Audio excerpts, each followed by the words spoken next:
बिस्मिल्लाहिर्रहमानिर्रहीम। अस्सलामु अलैकुम। सुबहानल्लाहि व बिहम्दिही सुबहानल्लाहिल अज़ीम। अल्लाह पाक हमें और आपको तमाम बुरी आफ़तों और आज़माइशों से अपनी पनाह में रखे, आमीन। आज की रेसिपी हमारी गजरेला की, जो सबकी बहुत ही मनपसंद डिश है। कोई ही होगा जो इसको पसंद नहीं करता होगा। तो चलिए इसकी रेसिपी को स्टार्ट करते हैं।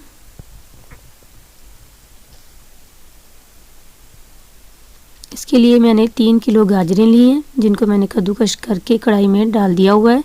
सबसे पहले मैं इसका एक्स्ट्रा वाटर जो होता है, जो पानी इसका अपना गाजर का होता है, वो मैं इसमें से जो है वो खुश्क कर लूँगी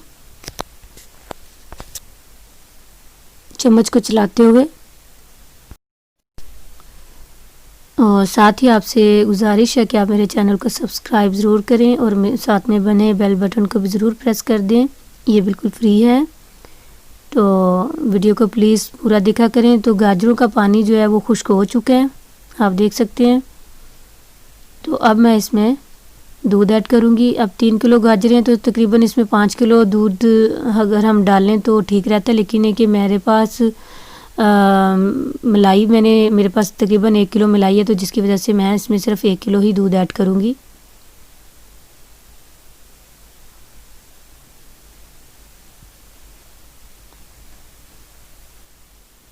तो ये हमने 1 किलो दूध इसमें ऐड कर दिया, इसको भी मिक्स करेंगे। अब ये भी साथ साथ ड्राई होता रहेगा। ये मैंने 1 कप चीनी लिया और 6 से 7 अदद मैंने ये सब्ज़ इलायची ली है, ये भी इसमें डाल देंगे। अब ये चीनी जो है ये भी अपना पानी छोड़ेगी, तो इसको भी हमने खुश्क करना है।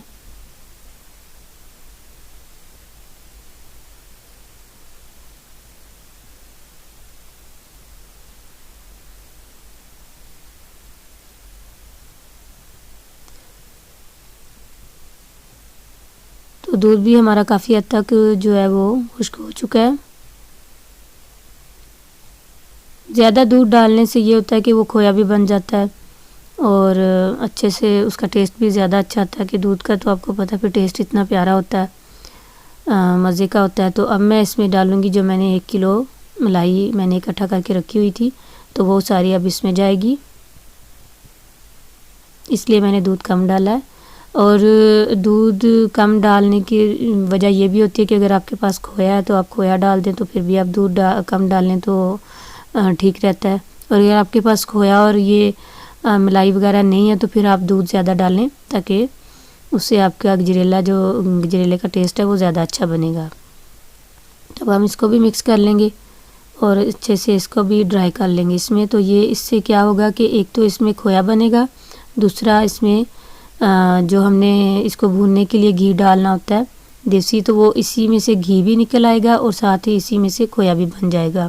तो ये दोनों काम मलाई डालने से हो जाएंगे। तो इसको अच्छे से हम पकाते हैं।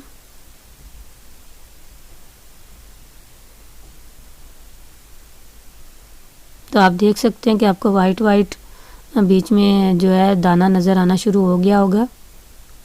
ये जो हमने मलाई डाली थी वो उसमें बीच में उसका खोया बनना शुरू हो गया है और लास्ट में इसी के निकले हुए घी में हम इसको भून भी लेंगे। तो इससे क्या होता है, हमें अलग से घी भी नहीं डालना पड़ता।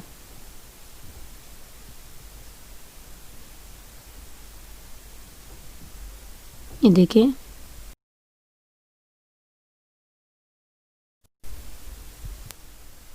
तो जो हमारी मलाई का दूध था वो भी हमारा खुश्क हो चुका है और आप देख सकते हैं कि ऑयल बाहर जो है इसका घी वो निकलना शुरू हो चुका है। तो अब मैं इसमें तकरीबन इसको 5 मिनट के लिए इसमें भूनूंगी अच्छे से। अभी मैं आपको दिखाती हूँ कि इसमें से ऑयल भी जो है वो घी इसका निकला है। ये देखिए चम्मच पे आपको नज़र आ रहा होगा, वो साइड पे भी आपको नज़र आ रहा है, ये देखें। तो इस तरीके से इसका ये फ़ायदा होता है मलाई डालने से, एक तो इसी के अंदर उसका खोया सा बन जाता है दानेदार, और दूसरा जो है उसमें से जो घी निकलता है उसमें हम इसको अच्छे से भून लेते हैं, तो बहुत ही टेस्टी बन जाता है ये। तो आप चाहें तो इसके अंदर मिल्क पाउडर भी डाल सकते हैं। तो मैं इसको तकरीबन 5 मिनट के लिए भूनूंगी।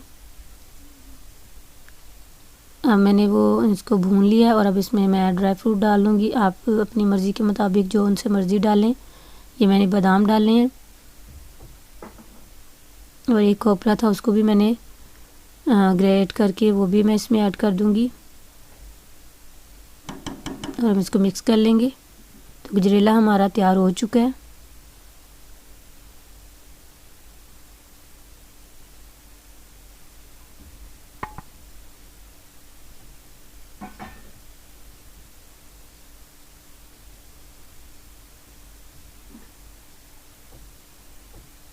अब इसको मिक्स कर लेंगे।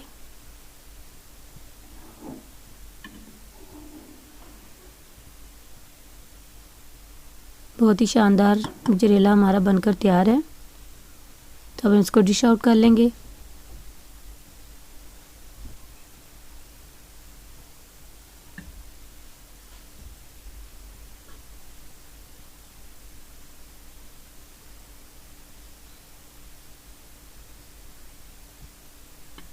सर्दियों की ये मनपसंद डिश है और इसको ये हेल्दी भी होती है।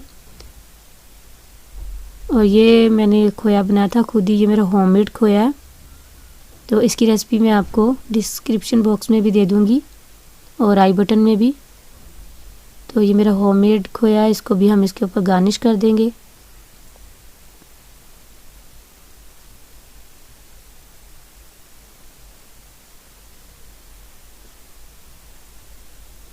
इस तरह खोए को आप अलग से भी इसमें डाल के मिक्स करके जब भी आप खाना चाहें तो मिक्स करके भी खा सकते हैं।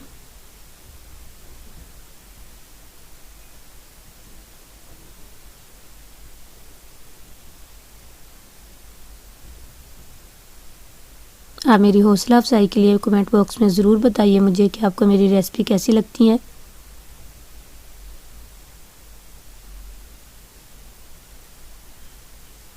और ये मेरे पास कुछ काजू हैं, इससे मैं इसको गार्निश कर दूंगी। तो लीजिए हमारी रेसिपी बिल्कुल रेडी है। आप इसको ज़रूर एंजॉय कीजिए और मेरे तरीके से बनाइए। तो इसी के साथ मैं इजाज़त चाहती हूँ। दुआ में याद रखिएगा। मिलूँगी फिर एक नई और आसान और टेस्टी रेसिपी के साथ। अल्लाह हाफिज़।